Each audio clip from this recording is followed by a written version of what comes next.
TV భక్తి సమాచారం WhatsApp ఛానల్లో జాయిన్ అవ్వండి. అన్ని విశేషాలు ఎప్పటికప్పుడు తెలుసుకోండి. గురుగారు, అష్ట కష్టాలు అని అంటూ ఉంటారు కదా, ఈ అష్ట కష్టాలు అంటే ఏమిటి, ఎవరికి వస్తాయి, ఎందుకు వస్తాయి, అంటే ఇది కర్మ ఫలితమా లేకపోతే ప్రారంధమా? దీని గురించి నేను మీకు ప్రత్యేకించి చెప్పక్కర్లేదు తల్లి. అష్ట కష్టాలంటే నిత్యం మీ ఇంట్లో జరగవచ్చు, మా ఇంట్లో జరగవచ్చు, సమాజంలోనూ కూడా జరుగుతున్నాయి. అయితే ఈ అష్ట కష్టాలకి ఒక విశేషమైనటువంటి విధానాలు ఉన్నాయి. ఏ వ్యక్తి, ఏ జీవరాశి అంటే జీవుడు, ఆత్మ, ఈ రెండిటికి కలిపి జరిగేటువంటి ఒక అద్భుతమైనటువంటి యుద్ధంగా చెబుతాం అష్ట కష్టాలు. అయ్యా మాకు అష్ట కష్టాలు ఉన్నాయి, అన్నీ తీరిపోవాలి అని అంటారు. మనిషిలో ఉన్నటువంటి జీవుడు ఒక ఎత్తు అయితే ఈ దేహం ప్రయాణం వేరు. ఇందులో మొట్టమొదటిది రుణం. అది కూడా కష్టమా? రుణం తల్లి. ఎలాంటి రుణం అంటే మీరు అనుకున్నట్టు రుణ బాధలు ఉన్నాయంటే అంటుంటారు చాలామంది. అంటే ధనం కోసమని అనుకుంటారు. ధనం కోసం వచ్చే రుణ బాధలకి అది ఏదైనా రుణబాధమే. ఒకరికొకరు బాకీ పడితే చాలు, అది రుణమే. తల్లికి బిడ్డలకి మధ్యలో ఉండేటువంటిది రుణానుబంధాలు ఉన్నాయి. తండ్రికి బిడ్డలకు ఉండేటువంటి రుణానుబంధాలు ఉన్నాయి. అన్నదమ్ముల మధ్యలో రుణానుబంధాలు ఉన్నాయి. అన్నా చెల్లుల్లో రుణానుబంధాలు ఉన్నాయి. అక్కా చెల్లుల్లో రుణానుబంధాలు ఉన్నాయి. ఇరుగు పొరుగు వాళ్ళకి మనకి ఇచ్చిపుచ్చుకోవడంలో రుణానుబంధాలు ఉన్నాయి. ధనం విషయంలో రుణానుబంధాలు ఉన్నాయి. ప్రేమ విషయంలో రుణానుబంధాలు ఉన్నాయి. ఇందులో ఏది తక్కువైనా కానీ అది కష్టమే. ఇప్పుడు భార్యాభర్తలు తీసుకోండి, పిల్లలు తీసుకోండి, ఒక వ్యాపారం తీసుకోండి, ఒక ధనం తీసుకోండి, ఏదైనా తీసుకోండి, వీటిల్లో ఏది వారు అనుభవిస్తున్నా ఆ కొరత ఏర్పడితే అది దాన్ని రుణం కింద చెబుతారు. ఇలాంటి రుణానుబంధాలు చాలా సందర్భాలలో మనిషిని ఆత్మహత్యకు కూడా తీసుకెళ్ళిపోతాయి. అంటే ఈ ఆత్మహత్య కూడా ఒక రకమైనటువంటి కష్టమే, ఆలోచన కూడా కష్టమే. అంత భయంకరంగా ఈ రుణానుబంధాలు ఉంటాయి తల్లి. అందుకని రుణము అనేటువంటిది మొట్టమొదటగా మనిషిని బాధించ చేసేటువంటి అష్ట కష్టాల్లో ప్రథమ స్థానంలో ఉంటుంది. అందుకని ఎప్పుడూ కూడా ఎవరికి ఏది రుణపడి ఉండకూడదు అంటాం. మాట చెప్పండి తల్లి. ఆ రుణాన్ని ఎలా తీర్చుకోవాలి? చాలా వరకు రుణాన్ని తీర్చుకోవడానికి మనం వాగ్దానాలు చేస్తుంటాం. మీరు గమనించండి, నిత్య జీవితంలో మనం వాగ్దానాలు చేసేసి మీకు ఎందుకంటే ఇది నేను చేస్తాను, ఇది కష్టమే. అంటే అష్ట కష్టాలు ఇది ఒక రకమైనటువంటి కష్టమే. అందుకని ఎప్పుడు కూడా రుణానుబంధం అంటారు దీన్ని. ఈ అనుబంధం అక్కడితో తెగదు, అది నెరవేర్చుకోలేకపోతే ఇంకా ప్రమాదం. అందుకని ఎప్పుడూ కూడా మనం దేనికి వాగ్దానాలు చేయకూడదు. ఎలాంటి విధానాల్లోనూ కూడా ఈ రుణానికి సంబంధించి ఏది కూడా శేషం ఉంచుకోకూడదు. అందుకని అష్ట కష్టాల్లో ప్రథమ స్థానం రుణబంధం. మనం అంటూ ఉంటాం, ఉదాహరణ మీకు చెబుతాను. ఏమండి మా ఇంట్లో ఎప్పుడు ఎవరో ఒకళ్ళు ఏదో ఒక రకంగా ఏడుస్తూనే ఉన్నారండి అని అంటారు. ఎందుకు ఏడుస్తున్నారమ్మా అంటే రుణానుబంధాల్లోకి వెళ్ళాలి. అంటే నేను చెప్పినటువంటి ఈ అన్ని రుణానుబంధాల్లో ఏదో శేషం ఉండిపోయింది. అంటే తల్లిదండ్రులను బాధించడమో, పిల్లలను బాధించడమో, తిట్టుకోవడమో, ఇవన్నీ కూడా రుణాలు అనమాట. ఒకళ్ళకి ఏదైతే ఇచ్చామో దానికి సమపాళల్లో తీసుకోవటం, ఇలాగ రుణానుబంధాలు ఉంటాయి. రెండో రుణానుబంధంలో యాచన. అంటే ఎవరినైనా అడగడం, ఈ యాచించి జీవడం కూడా అష్ట కష్టాల్లో ఒకటి.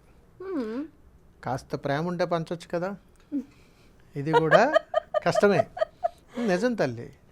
బిడ్డలు కాస్త ప్రేమ ఉంటే పంచవచ్చుగా. అన్నదమ్ములు ప్రేమ ఆశ కిందికి రాదు. యాచించడము, మన దగ్గర లేనిదే అడుగుతాం. ఇందులో దారిద్ర్యం అనేటువంటిది ఒకటి ఉంటుంది. ఈ రెండు ఫ్రెండ్స్. అంటే అష్ట కష్టాల్లో యాచించడము, దారిద్ర్యము రెండు ఒకటే, దగ్గర బంధాలు ఉంటాయి. అంటే నా దగ్గర ఉంచుకొని లేదని చెప్పడం దరిద్రం. 100 రూపాయలు నా దగ్గర ఉంటే ఒక 100 రూపాయలు ఇవ్వ అంటాం. నీ దగ్గర అమితమైన ప్రేమ ఉంటుంది, ప్రేమను పంచడం రాదు, ఇవ్వలేము. మనల్ని మాత్రం ఎదుటి వాళ్ళు ప్రేమించాలి. అందుకని యాచన అంటే ఎవరినైనా దేహి అని అడగటం, మన దగ్గర ఉంచుకొని ఎదుటి వాళ్ళకి ఇవ్వలేకపోవడం, దారిద్రము, యాచన, ఈ రెండు కూడా చాలా ఇబ్బందులు తీసుకొస్తాయి. అందుకని అష్ట కష్టాలు ఎప్పుడు కూడా మనం గుడికి వెళ్తున్నప్పుడు భగవంతుడికి సమర్పించేటప్పుడు కూడా యాచిస్తుంటాం. నాకు ఈ కోరిక నెరవేరాలి, నాకు ఇది అవ్వాలి, నాకు ఈ కష్టం తీరాలి, నాకు ఇవన్నీ తీరాలి, కరెక్టే. మరి మనం ఇవ్వాలిగా. మనం ఏది ఇవ్వలేనప్పుడు భగవంతుడు నాకు ఇన్ని కష్టాలు తీరిపోవాలి భగవంతుడా, నాకు ఈ కష్టాలు ఉండకూడదు అని నమస్కారం పెట్టేసేసి పొర్లు దండాలు పెట్టి మనం వచ్చేస్తుంటాం. చివరాఖరికి ఆయన తీర్చకపోతే ఆయన్ని కూడా దూషిస్తాం. దీన్ని దారిద్ర్యం అంటారు. ఈ రెండిట్లు దగ్గర దగ్గరగా ఉంటాయి. అంటే మనిషి తనలో స్వార్థం పెరుగుతున్నప్పుడు ఈ యాచన వైపు ఆలోచనలు పెరుగుతుంటాయి. అంటే ఒక స్వార్థపరుడు అయ్యాడు అని అంటే అతని యాచనకు గురైనట్టే లెక్క. అందుకని ఈ అష్టదరిద్రాలలో మొట్టమొదటిది రుణం అయితే, ఆ రుణానుబంధాలు సవ్యంగా తీర్చుకోలేకపోతే రెండోసారి వెంటనే వచ్చేటువంటి దానిని యాచన అంటారు. ఈ యాచన ఎవరైతే సవ్య దిశలో దాన్ని సమర్థవంతంగా ఎదుర్కోలేకపోయారో అది దారిద్ర్యం కింద చెబుతారు. ఇలాంటి విధానాల్లో మనం చాలా తారసపడుతుంటాయి. మీకు ఎప్పుడైనా తారసపడ్డాయమ్మా ఈ అష్టదరిద్రాలు? మన ఇళ్ల ముందు దగ్గర వాళ్ళ దగ్గర మనం చాలా మాట్లాడుతుంటాం. సందర్భాల్లో గురుగారు. అవును తల్లి. ఇప్పుడు వార్ధక్యం అని చెప్పేసి ముసలితనం మనం చాలా సందర్భాల్లో చూస్తుంటాం. 20లో 60, అవును, 30లో 60. చాలామంది వయసు 20-25 సంవత్సరాలు ఉంటాయి, కానీ వాళ్ళ ఆలోచనలు, వాళ్ళు పడే కష్టాలు ఒక 60-70 సంవత్సరాలు ఉన్న వాళ్ళకి మాట్లాడుతుంటారు. అన్ని రకాల కష్టాలన్నీ తెచ్చి నెత్తి మీద పెట్టుకుంటారు. మరియు వాళ్ళ ఆలోచనలు కానీ వాళ్ళు చేసే పని కానీ అంత ముసలితనంగానే ఉంటుంది. అంటే ఏ పనిలోనూ స్పీడ్ ఉండదు, అంటే చురుకు అయినటువంటి విధానంలోనూ ఏది ఉండదు. దీన్ని భగవంతుడి మీద ఆపాదిస్తారు చాలామంది. నా కర్మ, నా రాత బాగాలేదు, నా టైం ఇలా ఉంది, అందులో నేను ఏది చేయలేకపోతున్నాను. కాదండి, వయసులో ఉండి కూడా, ఆలోచనలో ఉండి కూడా, చేయగలిగే సామర్థ్యం ఉండి కూడా చెయ్యలేనటువంటి విధానాల్లోకి మనం వెళ్ళిపోతున్నాము. కాబట్టి దీన్ని ముసలితనంగా కొలుస్తారు. తర్వాత జారత్వం, ఇది చాలా ప్రమాదకరమైనటువంటిది. ఇక్కడ అక్కడ ఇది చేస్తూ వీళ్ళని వ్యభిచారితత్వంగా కొలుస్తారు. అంటే మాట కొంచెం కటువుగా ఉన్నా కానీ దాని తత్వం అదే. అందుకని వీళ్ళకి అది ఇది అని ఏమి ఉండదు. అంటే మనం అంటుంటాం చాలా సందర్భాల్లో, మీరు అన్నింటినీ వదిలేశారండి, అందుకే మీరు ఇట్లా తయారయ్యారండి అని చెప్పి చాలా సందర్భాల్లో వాడుక భాషలో మనం ఇరుగు పొరుగు వాళ్ళతో మాట్లాడుకున్నప్పుడు తిట్టుకుంటుంటాం. ఆ తిట్టేటువంటి అట్లా అందరితోటూ చివాట్లు తినేటువంటి జన్మోటి ఏడుతుంటుంది మనకి. చాలా సందర్భాల్లో మనం వెళ్తున్నటువంటి ప్రయాణాల్లో వీరు ఎప్పుడు ఇంట్లో వాళ్ళతో, అమ్మతోటి, నాన్నతో, పిల్లలతో, ఇరుగు పొరుగు వాళ్ళతో ఎప్పుడూ తిట్టించుకుంటూనే ఉంటారు. వాళ్ళు ఏంటో అర్థం కాదు ప్రయాణం. ఆ ప్రయాణాన్నే ఈ జారత్వంగా కొలుస్తారు. కాబట్టి ఇది కూడా రుణానుబంధాల్లో ప్రప్రదమైనటువంటిదిగా చెబుతుంటారు. దుర్మార్గపు ఆలోచనలు వస్తాయి రుణాలు చేసేటప్పుడు. తిడుతుంటాం, తిట్టడంలో కూడా అదొక రకమైనటువంటి ప్రేమతో తిట్టానని కవర్ చేస్తుంటాం. అవును, చాలా మంది గురుగారు కొంతమందిని తిట్టేస్తూ ఉంటారు. అవును, పర్వాలేదులే, మనకు నడుస్తుందిలే అని లౌకికంగా చాలా మంది అంటూ ఉంటారు. కానీ అలా అనకూడదు కదా. ఇలాంటి భయంకరమైనటువంటి సందర్భాలు మన జీవితంలో చుట్టుపక్కల జరుగుతూనే ఉంటాయి. అందుకని వీడికి సిగ్గు, బిడియం, ఇంకోటి ఏదీ లేదు. ఎన్నిసార్లు తిట్టనా ఇంతనే వాడుకోవడానికి కొన్ని జంతువులను కూడా ఉదాహరణ తీసుకుని మనం మాట్లాడుతుంటాం. ఇంకా అంతకన్నా కష్టం ఇంకొకటి ఉండదు తల్లి. వీళ్ళల్లోనే కుమిలిపోతూ మళ్ళీ ఆత్మహత్య చేసుకుంటే మంచిదేమో, నాకెవరూ లేరు అనేటువంటి భావనలకు వీరు దిగిపోతుంటారు. ఇక మిగిలింది భుక్తశేషం, తర్వాత చౌర్యం, దొంగతనం. వీళ్ళ వస్తువులు దొంగిలించబడ్డా కష్టమే, మనం ఎదుటి వాళ్ళ వస్తువులు దొంగిలించినా కష్టమే. అంటే ఒక రుణం చేసి రుణం తీర్చకుండా తప్పించుకు తిరిగినా చౌర్యంలోకి వస్తుంది. అందుకని దొంగతనం, వాస్తవంగా చెప్పాలంటే మనసు దొంగతనము, భాష దొంగతనము, మాట దొంగతనము, వస్తు దొంగతనము, పని దొంగతనము, చూడండి ఎన్నున్నాయో. ఇలాగా మనం చేసేటువంటి కాలాన్ని కూడా దొంగిలిస్తూ ఉంటాం. చాలామంది కాలయాపన చేస్తుంటారు, దాన్ని కాలాన్ని దొంగిలించడం అని అంటారు. వీరికి కష్టాలు తప్పవు. అంటే ఈ లక్షణాలన్నీ ఎవరి దగ్గర అయితే ఉంటాయో వీళ్ళందరికీ కష్టాలు ఖచ్చితంగా ఉంటాయి తల్లి. అష్ట కష్టాల్లో చిక్కుకున్నవాడు ఎప్పటికీ బయటకు రాలేడు. అప్పుడే కదా భగవత్ స్వరూపం అయ్యా అని మొక్కుకుంటూ ఉంటాం, వెళ్తుంటాం, గురువుల దగ్గరికి వెళ్తుంటారు. అందుకని ఎప్పుడైనా గుర్తుపెట్టుకోండి, అష్ట కష్టాలను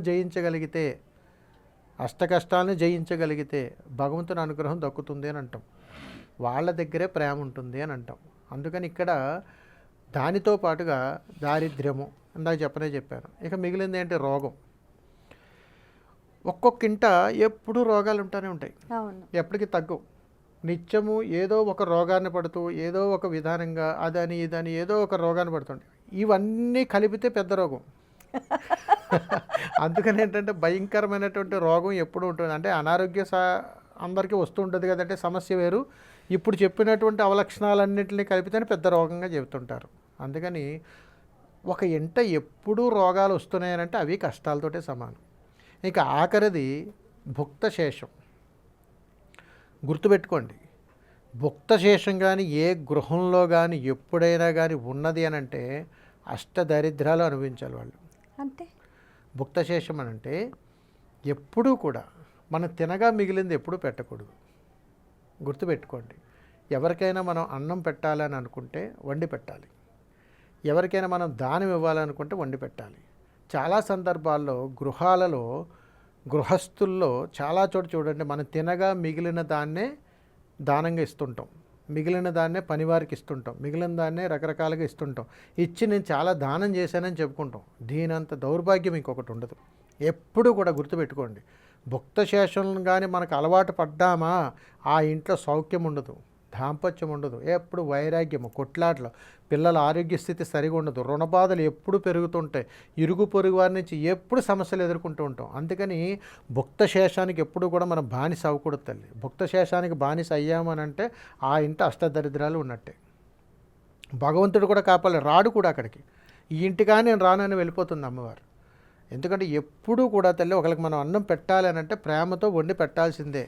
చాలామంది ఈ మధ్యకాలంలో ఎంగిలి పదార్థాల్లో అంటే ఫుడ్ షేరింగ్ అనేది ఎక్కువగా చూస్తూ ఉంటాం. అది అలా తినచ్చు అంటారా? అది వేరు, అంటే అది ఇందులోకి రాదు తల్లి.